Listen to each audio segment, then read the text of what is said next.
Hello guys. അപ്പോൾ എന്നത്തെയും പോലെ ഞാൻ രാവിലെ അങ്ങോട്ട് എഴുന്നേറ്റ് വരികയാണ്. നോക്കിയപ്പോൾ ബെഡിൽ കൺമണീനെ കണ്ടില്ല. അപ്പോൾ കൺമണീനെ നോക്കാൻ വേണ്ടി നമ്മൾ പുറത്തേക്ക് ഇറങ്ങി പോവാണ്. വാതിൽ തുറന്നിട്ട് ലൈറ്റ് വിട്ട് വെച്ചിട്ട് കൺമണി പോയിട്ടുണ്ട്. എങ്ങോട്ടാണെന്നൊന്നും അറിയില്ല. നമുക്ക് നോക്കി നോക്കാം. ഹാളിലൊന്നും കാണുന്നില്ല. പുറത്തുണ്ടാകും, നോക്കി നോക്കാം. ഇന്നെന്തായാലും മഴക്കാറൊന്നും ഇല്ലെന്ന് തോന്നുന്നു. നല്ല വെയിലുണ്ട്. ഡോറ് വന്നപ്പോൾ തന്നെ സൂര്യൻ അവിടെ നിന്ന് തിളങ്ങുന്നുണ്ട്. മൊത്തത്തിലൊരു പച്ചപ്പുണ്ട്. ചെമ്പരത്തിയൊക്കെ നല്ല വിരിഞ്ഞ് നിൽക്കുന്നുണ്ട്.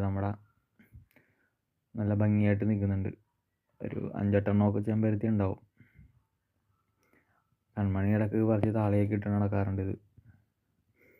അങ്ങനെ നോക്കിയപ്പോൾ നല്ലതാ, സൂര്യൻ എന്നെ നോക്കി ഫ്ലാഷ് അടിക്കുന്നു.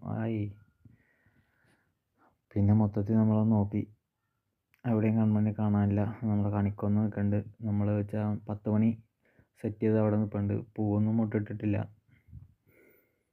അപ്പോൾ അപ്പുറ സൈഡിലെങ്ങാനും അവളുണ്ടാകുന്ന നമുക്ക് നോക്കാം. അവിടെ ഉണ്ടാവാൻ സാധ്യതയില്ല. സൗണ്ടൊന്നും കേൾക്കുന്നില്ല. പച്ചപ്പ്, മൊത്തം പച്ചപ്പ് മാത്രമേ ഉള്ളൂ. വേറെ ആരുമില്ല ഗൈസ്. ഇവിടെ ആരുമില്ല. ഫ്രണ്ടിലോട്ട് വന്നു, അവിടെ ആരുമില്ല. അങ്ങനെ നമ്മൾ വീണ്ടും വീടിൻ്റെ അകത്തേക്ക് കയറുകയാണ് ഗൈസ്. ഞങ്ങളുടെ കല്യാണ ഫോട്ടോയൊക്കെ അവിടെ ഇരിക്കുന്നുണ്ട്. നമ്മൾ കിച്ചണിലേക്ക് പോകാം.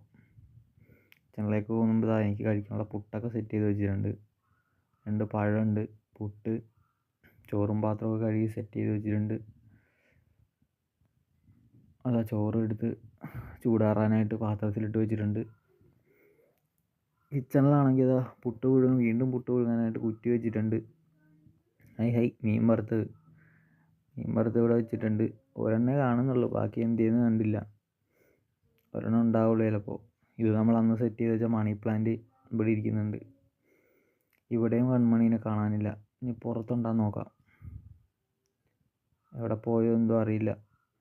വിളിച്ചിട്ടൊന്നും യാതൊരു അനക്കവും ഇല്ല. തുണിയൊക്കെ കഴുകിയിട്ടുണ്ട്. അത് നമ്മുടെ വണ്ടി അവിടെ